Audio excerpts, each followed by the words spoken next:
புத்தக பிரிய நண்பர்கள் அனைவரையும் எமது அமுதச்சுரபி சேனலுக்கு அன்புடன் வரவேற்கிறேன். ஊமையின் ராகம் கதையின் 10ஆம் பகுதி தொடர்கிறது. கதைக்குள்ளே போகிறதுக்கு முன்னாடி நம்ம சேனலில் இன்னும் சப்ஸ்கிரைப் பண்ணாமல் பார்த்துக்கிட்டு இருந்தீங்கன்னா சப்ஸ்கிரைப் பண்ணிவிட்டு பாருங்கள். முக்கியமாக ஸ்கிப் பண்ணாமல் பாருங்கள். ஏன்னா அப்போ தான் கதையோட சுவாரஸ்யமே உங்களுக்கு தெரியும்.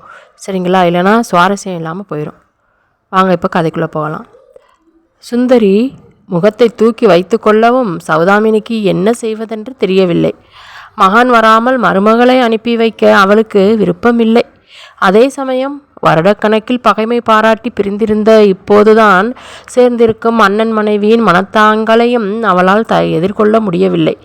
பிரச்சனைக்கு முடிவு காண மருமகளை துணைக்கு அழைத்தாள் சௌதாமினி. உமா, அண்ணி உன்னை அவங்க வீட்டிற்கு கூப்பிட்டு கொண்டு போய் 1 வாரம் 10 நாள் கூட வைத்திருந்து அனுப்புகிறேன்னு சொல்கிறாங்க.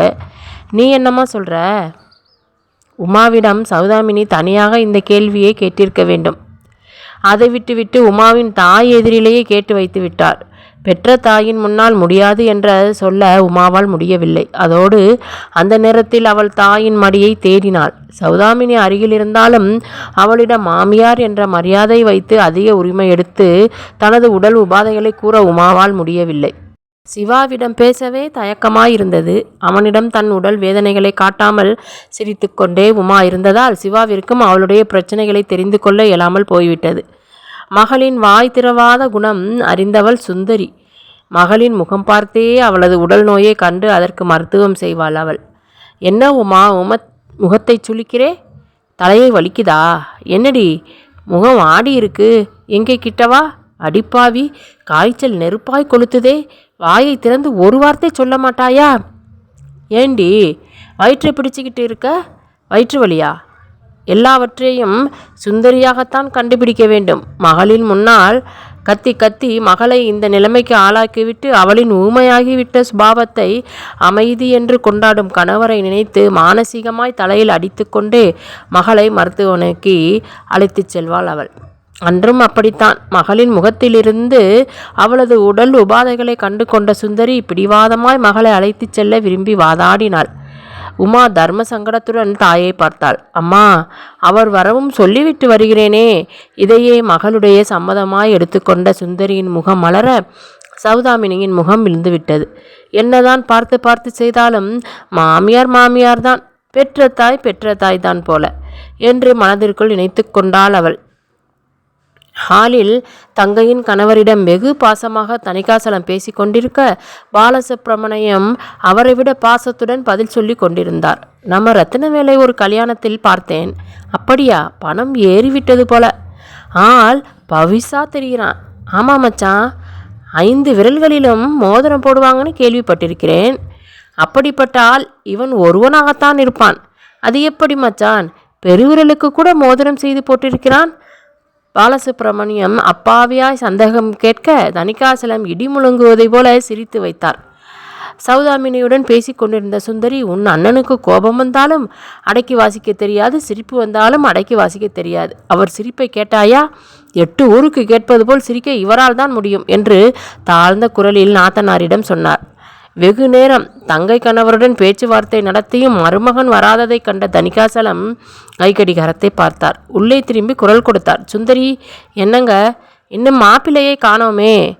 உமா போன் போட்டால் சுவிட்ச் ஆஃப்னு வருது. சரி, அவர் வரும்போது வரட்டும், நாம் உமாவை கூப்பிட்டுக்கிட்டு கொண்டு கிளம்பலாம். அப்படியா சொல்கிறீங்க? ஆமாம், நேரமாகிவிட்டது. கர்ப்பிணி பெண்ணை காலாகாலத்தில் வீட்டிற்கு கூட்டிக்கிட்டு போக வேண்டாமா? உமா மாப்பிள்ளையிடம் சொல்லிட்டுத்தான் வருவேன்னு சொல்கிறாளே. அப்படியா சொன்னால்? உமா அவசரமாய் தந்தையின் முன்னால் வந்து நின்றாள். என்னங்கப்பா, நாம் கிளம்புவோமாமா? மாப்பிள்ளையிடம் சௌதாமும் அவருடைய வீட்டுக்காரரும் சொல்லிக்குவாங்க.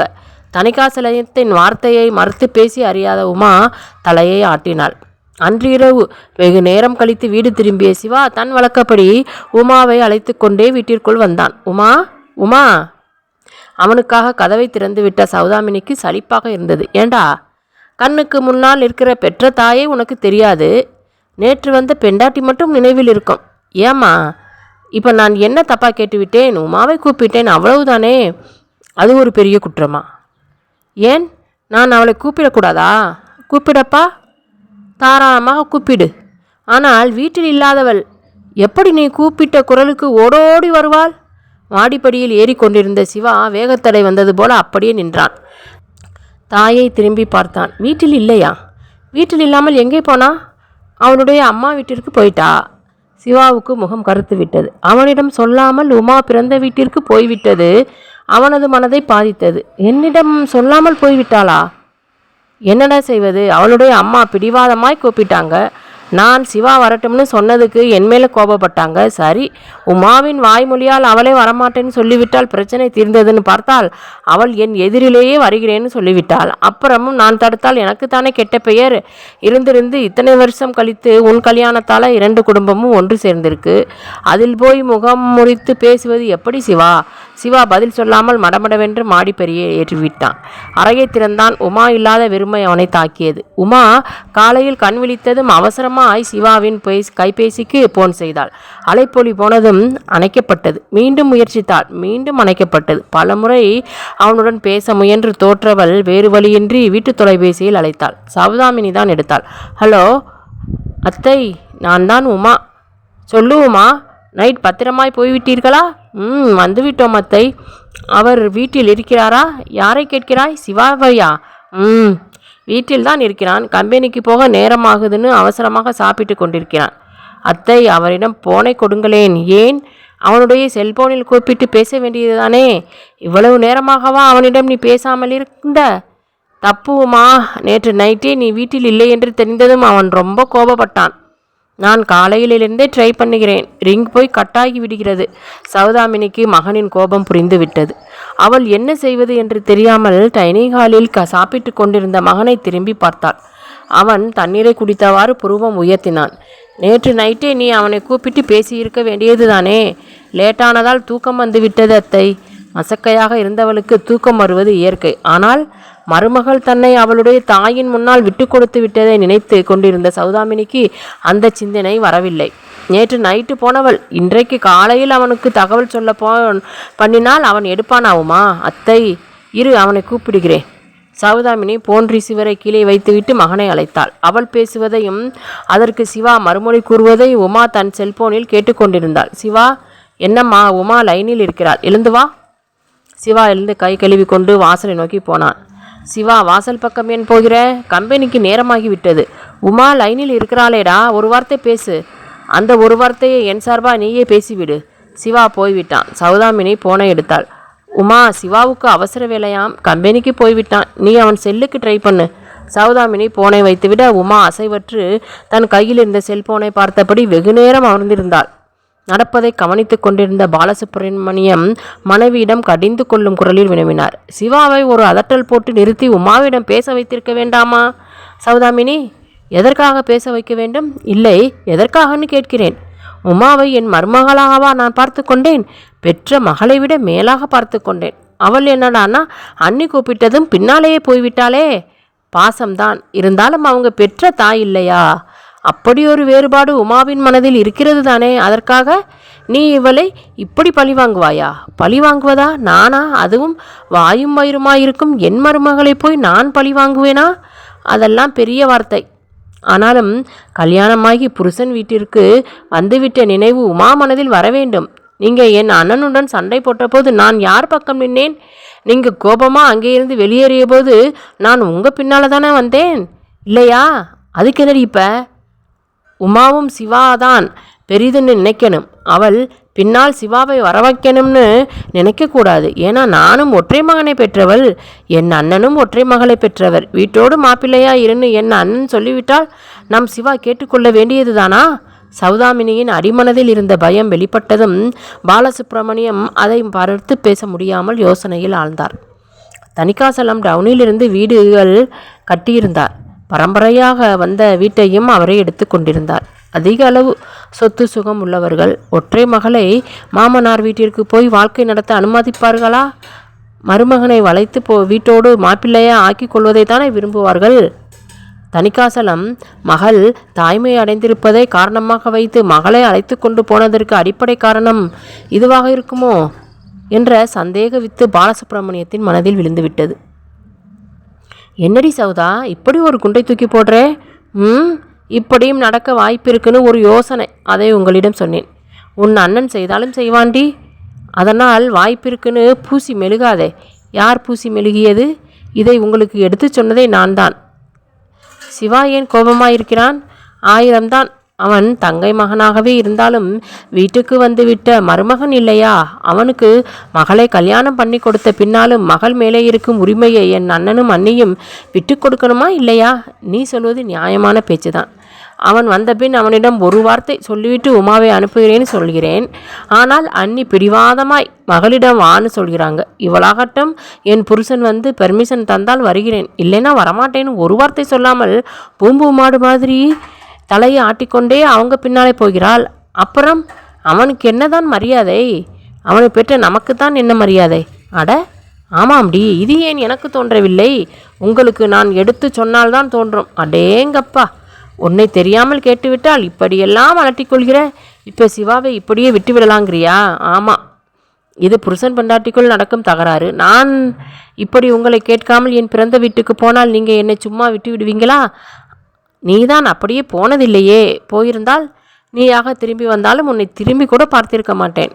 இந்த கோபமும் ரோசமும் உங்களிடமிருந்து உங்கள் மகனுக்கு அப்படியே வந்திருக்கிறது. உங்களுக்கு ஒரு நியாயம், உங்கள் மகனுக்கு ஒரு நியாயமா? அவன் மனதுக்கு எது சரியென்று படுகிறதோ அதையே அவன் செய்யட்டும். நாம் நல்ல மாமனார் மாமியாராக இருப்போம்.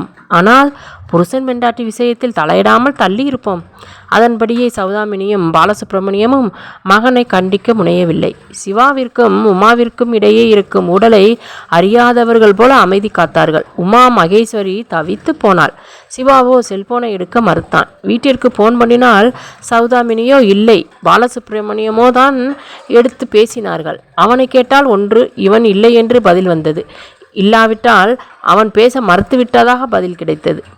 இரண்டாவது பதிலில் நொறுங்கி போனாள் உமா. ஏற்கனவே சாப்பிட பிடிக்காமல் கிடந்தவள் இப்போது முழுமையாய் சாப்பாட்டை தவிர்த்து பட்டினி கிடக்க சுந்தரி அதட்டி உருட்டி அவளை சாப்பிட வைத்தாள். பேச வழியின்றி போன உமா செல்போனின் வழி அவனுக்கு குறுஞ்செய்திகளை அனுப்ப ஆரம்பித்தாள். ஏன் இந்த மௌனம்? எனக்கு தெரியவில்லை. இதை உடைக்கும் வழிமுறையும் எனக்கு பிடிபடவில்லை. தன் செல்போனில் வந்த செய்தியை படித்த சிவாவின் புருவம் உயர்ந்தது. பதில் செய்து அனுப்பினான். உடைப்பதில் நீ கைதேர்ந்தவள். மனதை உடைப்பதில், வாழ்க்கையை உடைப்பதில், உறவை உடைப்பதில் மௌனம் என்ன உனக்கு மட்டும் சொந்தமான ஒன்றா? இனி எனக்கும் அதுவேதான் சொந்தம். செய்தியை படித்த உமா பித்து பிடித்தவள் போல் ஆனாள். என்னை தேடும் மேகம் சபை வந்து சேரும், செவியில் விழுமோ ஊமையின் ராகம், எது வந்த போதும் திரை வந்து சேரும். டிவியில் பாடல் ஒலித்து கொண்டிருக்க உமாவின் பார்வை இலக்கில்லாமல் வெறித்து கொண்டிருப்பதை கண்ட சுந்தரி மனக்லேசம் கொண்டாள். மகளின் அருகே அமர்ந்து அவள் முடிக்கோதினாள். அதற்காகவே காத்திருந்தது போல் உமா தாயின் மடியில் முகம் புதைத்தாள். உமா, எழுந்து இந்த ஜூஸை குடி. எனக்கு வேண்டாமா? அப்படி சொல்லக்கூடாது. குமட்டி கொண்டு வந்தாலும் கண்ணை மூடிக்கொண்டு குடித்து விட வேண்டும். உமா எழுந்து அமர்ந்து ஜூஸை வாங்கி மெதுவாக குடித்தாள். உமா, உனக்கு என்னடா மனக்கவலை? ஒன்றுமில்லையே. பொய் சொல்லாதே. உன் முகமே சரியில்லை. எதையோ மனதில் போட்டு உலட்டி கொண்டிருக்கிற. என்னிடம் சொல்லக்கூடாதா? இந்த மாதிரி சமயத்தில் மனதில் கவலை இருக்கக்கூடாது உமா. தாயின் வார்த்தையை கேட்டதும் உமாவிற்கு கண்ணில் நீர் அரும்பியது. இந்த கனிவும் எண்ணமும் ஏன் அவளை கைப்பிடித்தவனிடம் இல்லை என்று நினைத்து மனம் வருந்தியது. என்னடா உன் மனதில் என்ன குறை? அம்மாவிடம் சொல்லக்கூடாதா? அம்மா சொல்லுமா. நான் எங்கள் வீட்டுக்கு போகட்டுமா? எங்கள் வீடு? சுந்தரியின் இதயத்தை இந்த வார்த்தை சூட்டுக்கோள் கொண்டு தாக்கியது. அவள் அதிர்ச்சியுடன் மதலை பார்த்தாள். உமா, எங்கள் வீடுன்னு எதை சொல்கிற? உன் புருஷன் வீட்டையா? அப்போ இது உன் வீடு இல்லையா? நீ பிறந்து வளர்ந்த இந்த வீடு உனக்கு சொந்தம் இல்லையா? நீ அந்நியமா? அசலா? உமாவின் மனம் துடித்தது. அவளால் தாயின் துயரத்தை தாங்க முடியவில்லை. அம்மா, நான் வாய் தவறி சொல்லிவிட்டேன் அம்மா. மனதில் இருப்பது தானே வாயில் வருகிறது. அப்படி இல்லையம்மா. உன் மனதில் உன் வீட்டிற்கு போக வேண்டும்னு தோன்றிவிட்டதுன்னா அதுக்கு மேலே நான் என்ன சொல்ல? என்னதான் உயிரையே உன்மேலே வைத்தாலும் உனக்கு கல்யாணமாகி போய்விட்ட பின்னாலும் நான் உன்மேல் உரிமை கொண்டாடக்கூடாதுதான். அம்மா ப்ளீஸ். உமா தன் தாயின் மடியில் முகம் புதைத்து கொண்டாள். விடுபட முடியாத பாச வலையில் சிக்கியவளின் துயரம் கண்ணீராய் வெளிப்பட்டு சுந்தரியின் மடியை நனைத்தது. மகளின் கண்ணீரை கண்டு சுந்தரி தன்னை அமைதிப்படுத்தி கொண்டாள். தன் கண்ணீரை துடைத்து கொண்ட உமாவை சமாதானப்படுத்தினாள். உமா, அழாதே. இந்த மாதிரி நேரத்தில் அழுதால் உன் உடம்பு தாங்காது. வயிற்றில் இருக்கும் குழந்தைக்கும் அது ஆரோக்கியத்தை கொடுக்காது. உமா ஒரு வழியாக சமாதானமானதும் சுந்தரி அவளது முகம் துடைத்துவிட்டு சாப்பிட வைத்தாள். அதற்கு மேல் மகளிடம் மேற்கொண்டு அவள் பேச்சை வளர்த்தவில்லை. சமையல் செய்வதாவரே உமா ஏன் தன் வீட்டிற்கு திரும்ப விரும்புகிறாள் என்று யோசித்தாள். வானொலியில் காய்களை போட்டு வதக்க ஆரம்பித்தவளுக்கு பளிச்சென்று அந்த உண்மை மனதிற்குள் உரைத்தது. சுந்தரியும் பெண்தானே, ஒரு குழந்தையை பெற்றவள் தானே. தாய்மை அடைந்திருக்கும் சமயத்தில் பெண்மனம் கணவனை தேடுவது இயல்பான ஒன்றுதானே. உமாவை நிச்சயம் சௌதாமினியின் பிரிவு தாக்காது. ஆனால் சிவாவின் பிரிவு தாக்கும் தானே. இந்த சிவாவும் தான் ஏன் இத்தனை நாட்களில் ஒரு முறை கூட மனைவியை பார்க்க வரவில்லை? அதுவும் அவள் வாயும் வயிறுமாக இருக்கும் இந்த நேரத்தில் அவன் வராமல் இருப்பது சாதாரணமான விஷயமில்லையே. சுந்தரி அடுப்பை அணைத்துவிட்டு ஹாலுக்கு வந்து பார்த்தால் உமா இலக்கில்லாமல் வெறித்து பார்த்து கொண்டு கண்களில் பெருகும் நீரை கையால் துடைத்து கொண்டு கட்டுப்படுத்த முயன்று கொண்டிருந்தாள். அது கட்டுப்படாமல் பெருகிக் கொண்டே இருந்தது. மகளின் துயரம் கண்டு சுந்தரியின் மனம் கொதித்தது. சுந்தரிக்கு தன் மேலேயே கோபமாக வந்தது. உமாவின் மௌனமான குணம் அறிந்தும் அவளது மனத்தை புண்படுத்தி விட்டோமே என்று தன்னைத்தானே நொந்து கொண்டாள். மகளை தேற்ற வழியின்றி தவித்தாள். இப்படி எதிர்மறையாக ஆகிவிட்டதே என்ற வருத்தத்துடன் மகளின் அருகே அமர்ந்து அவளின் முடிகோதிய அவள் உமா என்று மென்மையாய் அழைத்தாள். அம்மா, சிவாவிடம் போனில் பேசினாயா? என்னவென்று இதற்கு பதில் சொல்வது? அவனிடம் போனில் பேசியது உண்மைதான். அதனால் ஆமாம் என்ற பாவனையில் தலையசைத்தாள். உன்னை பார்க்க ஏன் வரவில்லைன்னு கேட்டாயா? கேட்கவில்லை அம்மா. ஏன்? அவர் என் போனை எடுக்கவே இல்லையே. ஓ!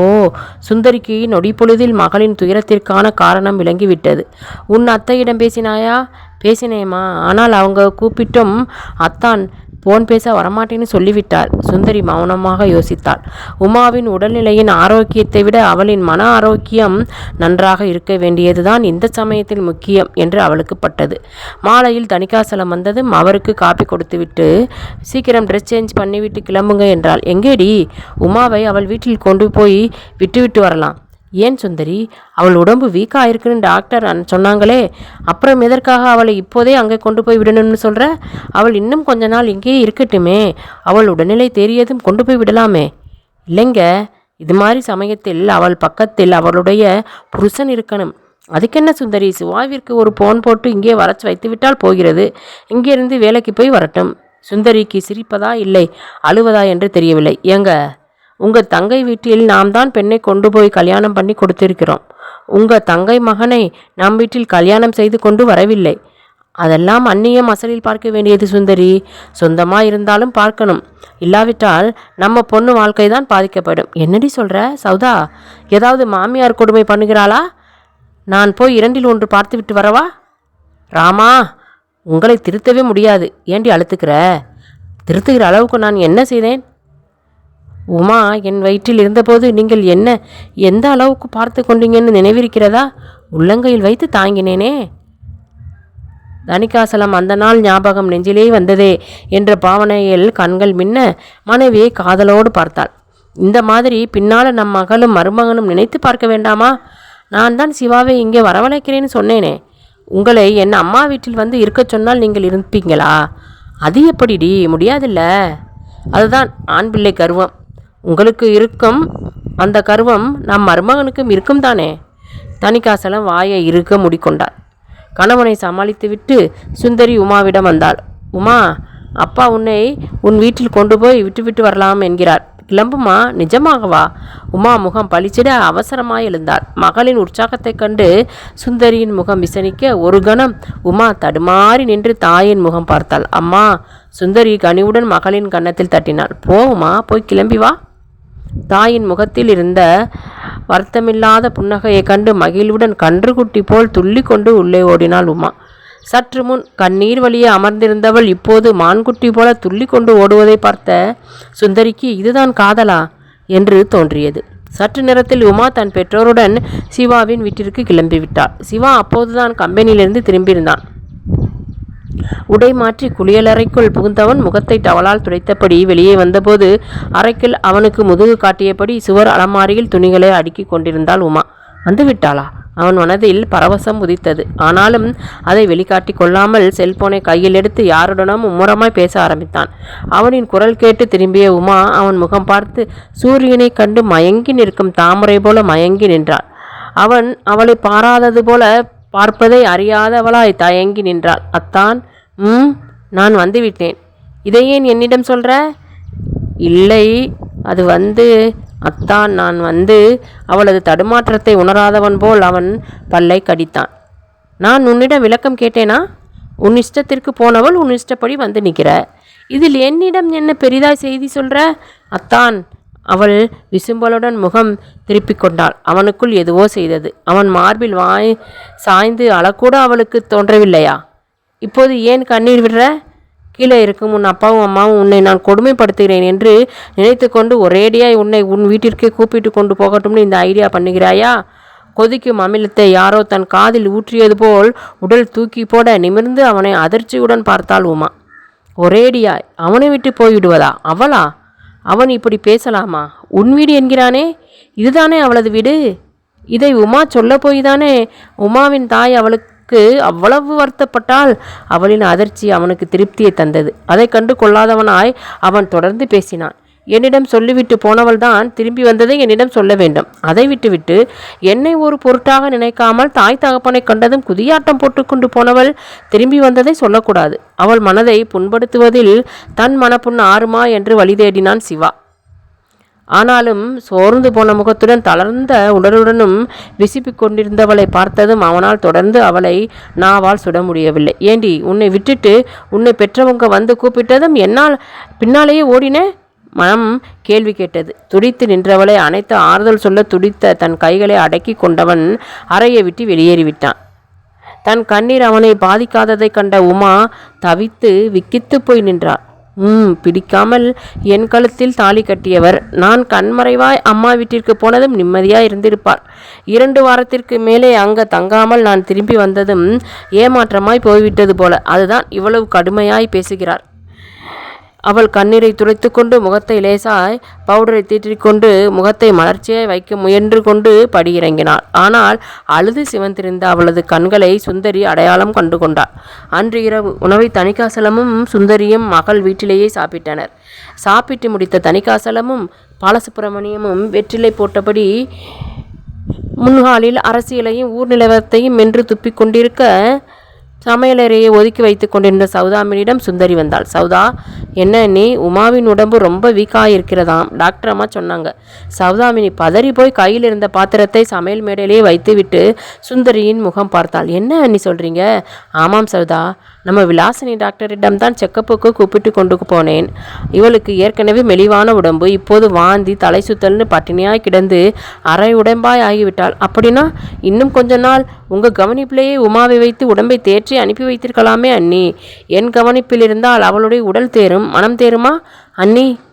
அதது இருக்க வேண்டிய இடத்தில் இருக்கணும், அதுதான் நல்லது. உமாவின் உடம்பு தான் அங்கே இருந்தது, மனசு பூராவும் இங்கே இருக்குது. எப்படி நான் அவளுடைய உடம்பை தேற்ற? சௌதாமினிக்கு இதை கேட்கவும் சந்தோஷமாக இருந்தது. இருந்தாலும் ஒரு பேச்சுக்காக சுந்தரியிடம் வாய் வார்த்தையாக கூறினாள். என்னதான் இருந்தாலும் நீங்கள் பெற்ற தாய்க்கு இணையாகுமா அண்ணி? கல்யாணமான பொண்ணுக்கு மாமியார் தான் பெற்ற தாய். உன் மருமகளை உன் பொறுப்பில் விற்றுவிட்டேன். அவளோட உடம்பு நிலைமையையும் உன்னிடம் சொல்லிவிட்டேன். இனி உன் பாடு, உன் மருமகள் பாடு. வயிற்று பிள்ளைக்காரி மனசை போட்டு உழப்பிக்கிட்டு கண்ணீர் விட்டால் அது யாரை பாதிக்கும்? வயிற்றிலே இருக்கும் உன் பேர குழந்தையை தானே பாதிக்கும். இதுக்கு மேலே நான் சொல்ல என்ன இருக்கு சௌதா? தணிகாசலத்துடன் சுந்தரி கிளம்பிவிட்டாள். அவளுக்கு தெரியும் இனி சௌதாமினி உமாவின் கண்ணீரை நிறுத்தி விடுவாள் என்று. பெண்கள் சாதுரியமானவர்கள், சூட்சுமம் நிறைந்தவர்கள். எங்கே எதை கொண்டு அடித்தால் எதை பாதிக்கச் செய்யலாம், இல்லை எதை சரி செய்யலாம் என்பதை அவர்கள் நன்கு அறிவார்கள். சுந்தரி அறிவாள். சௌதாமினி நினைத்தால் சிவாவின் மனத்தாங்களை சரி செய்து விடுவாள் என்பதை. அதனாலேயே சௌதாமினிடம் உமாவின் உடல்நிலையை உணர்த்தி இனி உன் மருமகள் உன் பொறுப்பு என்று விட்டுவிட்டு வந்தாள். அவளுக்கு தெரியும் சௌதாமினி அதைத்தான் எதிர்பார்க்கிறாள் என்பது. விட்டு கொடுப்பதை விட்டு கொடுக்க வேண்டிய நேரத்தில் விட்டு கொடுத்தால் வாழ்க்கையில் வெற்றி பெறலாம் என்ற சூட்சமத்தை உணர்ந்தவள் சுந்தரி.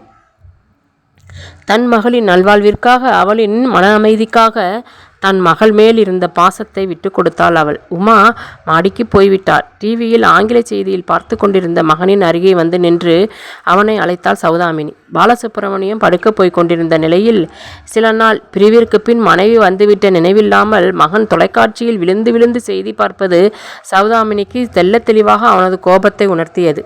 சிவா, என்னம்மா, உமாவின் உடல்நிலையை ரொம்ப வீக்காக இருக்கான், அண்ணி சொல்லிட்டு போகிறாங்க. சிவா சட்டென்று தொலைக்காட்சியை அணைத்து விட்டான். தாயை கவலையுடன் ஏறிட்டான். எப்போது சொன்னாங்க? இப்போது தான் சொன்னாங்க. அவங்க டாக்டரிடம் செக்கப்புக்கு கூப்பிட்டு கொண்டு போனாங்களாம். உன் பெண்டாட்டி ஏற்கனவே ஒல்லிக்குச்சி உடம்புக்காரி, இப்போது மசக்கை வேற சேர்ந்துருச்சுல்ல, ரொம்பவும் பலவீனமாக ஆகிவிட்டாலாம். சிவாவின் மனசில் லேசான அச்சம் தலை தூக்கியது. உமாவின் மேலுள்ள மனத்தாங்கள் சிவாவை பாடாய்படுத்தி கொண்டிருந்தது. அவளிடம் பேசக்கூடாது, அவளை பார்க்கக்கூடாது என்ற வைராக்கியம் அவனுள் வேர்விட்டிருந்த நேரம் பார்த்து சௌதாமினி கூறிய அந்த செய்தி அவனுடைய வைராக்கியத்தை வேரோடு பிடுங்கி எறிந்தது. டாக்டரிடம் அழைத்து போகும்போது நமக்கு ஒரு தகவல் சொல்லிவிட வேண்டாமா? உமாவின் மேலுள்ள அக்கறையை வெளிக்காட்டி கொள்ளாமல் தன் மாமியாரை நினைத்து எரிச்சலுடன் பேசினான் சிவா. அவங்க என்னத்தை கண்டாங்கடா? சும்மா வழக்கமான செக்கப்புக்கு அழைத்து கொண்டு போயிருக்காங்க. அங்கே டாக்டர் அம்மா இப்படி சொல்லவும் கலவரமாய் ஆகிட்டாங்க. இப்போ எப்படி இருக்காளாம்? அவள் மனக்கவலை படக்கூடாதாம் சிவா. அவளுடைய உடம்பை தேற்றுவது என் பொறுப்பு. ஆனால் மனசை தேற்ற என்னால் முடியுமா? அவளாய் எதையாவது செய்துக்கிட்டு இருப்பா. அதை நான் ஏன்னு கூட கேட்கக்கூடாதா? கேளுடா, தாராளமாய் கேளு. கேட்டுவிட்டு சமாதானமாய் போய்விடு. கோபத்தை வளர்த்து கொண்டே போகாதே. அவள் குழந்தைக்குத்தான் பாதிப்பு. அது உன் குழந்தை, நினைவில் வை. எழுந்து போய் படுக்கப்போ. சொல்ல வேண்டியவரை நாசுக்காய் சொல்லிவிட்டு சௌதாமினி போய்விட்டாள். சிவா எழுந்து மாடிப்படி ஏறினான். அறைக்கதவை திறந்து உள்ளே சென்று கதவை தாளிட்டான். அறையில் மெலிதான வெளிச்சம் பரவியிருந்தது. அவள் முதுகு காட்டி படுத்திருந்தாள். சிவா அருகே படுத்து அவளது முடிகோதினான். அவள் உடலில் லேசான அதிர்வு தோன்றியதை அவனால் உணர்ந்து கொள்ள முடிந்தது. அவளது முகத்தில் அவன் விரல்கள் படர்ந்தன. கண்ணீரின் ஈரம் அவன் விரல்களில் பட இப்போது அவன் அதிர்ந்தான். உமா! அவளை தன்புறமாக திருப்பி கண்ணீரை துடைத்து விட்டான். அதை எதிர்பார்க்காத அவள் ஆனந்த திகப்பில் ஆழ்ந்து அவன் மார்பில் முகம் புதைத்தாள். அத்தான்! அவள் மீண்டும் விசும்ப அவன் அவளை தன்னுடன் சேர்த்து அணைத்து கொண்டு அவளது காதோரம் குனிந்து கடிந்த குரலில் கூறினான். சு, அழக்கூடாது. நீங்கள் கோபித்துக் கொள்கிறீங்களே. நான் கோபித்துக் கொள்வதைப் போல நடந்து கொள்கிறாயே. அம்மா கூப்பிட்டால் நான் என்ன செய்யட்டும்? இதுதான் எனக்கு பிடிக்கவில்லை. சும்மா உன்னை அம்மாவின் முந்தானையை பிடித்து கொண்டே அலைகிறவள். எனக்கு ஏன் கழுத்தை நீட்டின? நீங்கள் கட்டும் தாலியை வாங்கி கொள்ளத்தான். உமா மனமிட்டு கிளுக் என்று சிரித்தாள். அந்த மெல்லிய வெளிச்சத்தில் மின்னல் கீற்று போல தெரிந்த அவளது பல்வரிசை அவனை மயக்கியது. அவன் தாகத்துடன் அவளது இதழ்களில் தன் இதழ் பதித்தான். அவள் பேச்சிழந்தாள். ஊடல் என்பது சுகம், ஊடலுக்கு பின் கூடல் என்பது பரம சுகம். உமா அதை ரசித்து அனுபவித்து கொண்டிருந்தாள். விழிமூடி கிடந்த மனைவியின் மூடிய இமைகளின் மேல் முத்தமிட்டு விலகிய சிவா தான் மனநிறைவுடன் அவளை பார்த்தான். உமா, என்ன யோசனை? இல்லை, ஒரு முறை டிவியில் உயர்ந்த மனிதன்னு பழைய படம் ஒன்றை பார்த்தேன். சிவாஜி கணேசன், சவுகார் ஜானகி நடிச்சிருப்பாங்க. அதுக்கு என்ன இப்போ?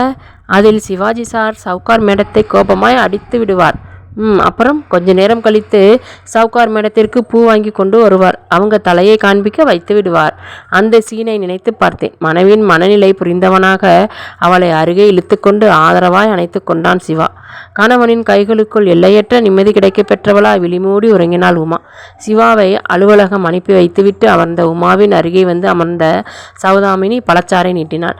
எனக்கு வேண்டாம் அத்தை, அப்படி சொல்லக்கூடாது. குடி ப்ளீஸ் அத்தை, ப்ளீஸ் உமா. குழந்தையை பெற உடம்பில் தெம்பு வேண்டாமா? உனக்காகன்னு இல்லாவிட்டாலும் உன் குழந்தைக்காக நினைத்து கொண்டு கண்ணை மூடிக்கொண்டு மடமடன்னு குடித்து விட வேண்டும். புரிந்ததா? சௌதாமினியின் யுக்தி பலித்தது. அந்த வார இறுதியில் மகளை பார்க்க வந்த சுந்தரி உமாவின் முகத்தில் தெரிந்த பொலிவையும் உடலில் தெரிந்த ஆரோக்கியத்தையும் கண்டு மன நிம்மதி அடைந்தாள். சிவா மாலை வேளைகளில் சீக்கிரமாகவே வீட்டிற்கு வந்தான். மனைவியின் அருகே அமர்ந்து பேசி கொண்டிருந்தான். வெள்ளிக்கிழமைகளில் அஷ்டலட்சுமி கோவிலுக்கு அழைத்துச் சென்றான்.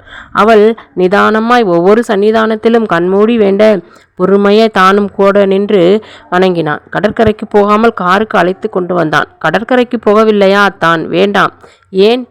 இப்போ நீ கன்சீவ் ஆகியிருக்கிற சமயம், அதனால் என்ன? நீ டிஸ்டர்ப் ஆகக்கூடாது உமா. உங்களுக்கு கடற்கரை பிடிக்குமே, அதை விட உன்னை பிடிக்குமே. அவன் வாய்விட்டு சிரித்தவாறு அவளை திரும்பி பார்க்க அவனது அழகிய பல்வரிசையில் மயங்கி போனாள் உமா. என்னடி அப்படி பார்க்குற? சும்மாதான். சும்மா? அந்த சும்மாவை சொல்லு. சும்மாதான் அத்தான். அவள் வெட்கத்துடன் முகம் மூடிக்கொள்ள அவளது விரல்களுக்கு இடையே தெரிந்த அவளது விழிகளில் சிரிப்பு இருந்தது. அவன் பேச்சிழந்தான். இவள்தான் எவ்வளவு அழகாக இருக்கிறாள். என் குழந்தைக்கு தாயாக போகிறாள். ஆனாலும் இன்னும் வெட்கத்துடன் முகம் மூடிக்கொள்கிறாளே. அவன் காரை நிறுத்திவிட்டு அவளை நெருங்கினான். அவனது கைகள் அவளது தோலை சுற்றி வளைத்தன. அவள் விழிமூடி கிறங்கி அவனது கைகளில் விழுந்தாள். நீ ஏண்டி இவ்வளவு அழகாக இருக்கிற? உங்களை விடவா நான் அழகு? இது மழைக்காலம்டி. இதில் போய் இவ்வளவு பெரிய ஐஸ் கட்டியை தூக்கி தலையில் வைக்கிறாயே. அவன் அவளது கன்னத்தில் முத்தமிட்டான். உமாவிற்கு 7ஆம் மாதம் நடந்தபோது வளைகாப்பு செய்ய முடிவு செய்தார்கள். சுந்தரியும் சௌதாமினியும் கையில் குங்குமச்சிமிழுடன் உறவினர்களையும் தெரிந்தவர்களையும் அழைத்து விட்டு வர தணிகாசலமும் பாலசுப்பிரமணியமும் சமையல் வகைகளை பற்றியும் விழா ஏற்பாடுகளை பற்றியும் கலந்து ஆலோசித்தனர். வளைகாப்பு நடப்பதற்கு 2 நாட்களுக்கு முன்னதாகவே வேதகிரி தணிகாசலத்தின் வீட்டிற்கு வந்துவிட்டார். மகன் தலையெடுத்த பின்னால் தங்களுண்டு தங்கள் வேலையுண்டு என்று ஒதுங்கிவிட்ட அருணகிரியும் சரஸ்வதியும் வேதகிரியின் வரவில் மகிழ்ந்து போனார்கள். வேதா, எப்படிடா இருக்க? நல்லா இருக்கேன் அண்ணா. வீட்டுக்கு வர இப்போதான் வழி தெரிந்ததா? இப்போதான் வழி கிடைத்தது அண்ணி. பெண் கொடுத்த வீட்டில் போய் இருக்கக்கூடாதுன்னு தனியாக போய் கை கஞ்சி காய்ச்சி சாப்பிட்டு கொண்டிருக்கிறாயே, உனக்கு என்ன தலையெழுத்தாடா? நானும் உன் அண்ணியும் உயிரோடு இருக்கும்போது நீ அனாதை போல தனியாக இருக்கல போகலாமா? நாம் ஒன்றாக இருந்தவங்க தானே அண்ணே. நாம் பெற்ற பிள்ளைங்க நம்ம பிரித்தாங்க. இப்போ அவங்க பெற்ற பிள்ளைங்களை நம்ம சேர்த்து வச்சுருக்காங்க. மாடிக்கு பெரியவங்களுக்கு காப்பி எடுத்து கொண்டு வந்த சுந்தரி பெரியவர்களின் பேச்சை கேட்டு நெகிழ்ந்தாள். சுந்தரி காப்பி கோப்பைகளை பெரியவர்களிடம் நீட்டிவிட்டு வேதகிரியை பார்த்து மரியாதையுடன் பேசினாள். நீங்கள் சொன்னது போல இப்போ 2 குடும்பமும் ஒன்று சேர்ந்து விட்டது மாமா. உமாவை சௌதாமினியின் வீட்டிற்கு கல்யாணம் பண்ணி கொடுத்து அனுப்பிவிட்டோம். வீடு வெறிச்சென்று இருக்கிறது.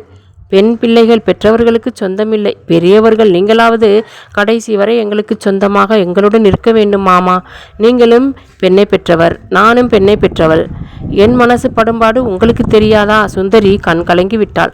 அம்மாடி, இதுக்கு போய் ஏன் கண் கலங்குறே? நான் தணிகாசலம் பேரு சௌதாமி வேறுனு பிரித்து பார்த்து இந்த வீட்டை விட்டு வெளியே போகலைம்மா. இத்துடன் ஊமையின் ராகம் கதையின் இந்த பகுதி நிறைவடைகிறது. அடுத்த பகுதியில் ஊமையின் ராகத்தை மீண்டும் காணலாம். அதுவரை காத்திருக்கவும். நீங்கள் இன்னும் சப்ஸ்கிரைப் பண்ணாமல் பார்த்துக்கிட்டு இருந்தீங்கன்னா இப்போ சப்ஸ்கிரைப் பண்ணிவிட்டு பாருங்கள். ஏன்னா இது என்னோட தொடர்ச்சியை நான் அப்லோட் பண்ணும்போது உங்களுக்கு நோட்டிஃபிகேஷன் வரும். அதுக்காக சப்ஸ்கிரைப் பண்ணிவிட்டு பாருங்கள். ஸ்கிப் பண்ணாமல் பாருங்கள். ஓகேங்களா? அடுத்த பகுதியில் மீண்டும் சந்திப்போம். அதுவரை காத்திருக்கவும்.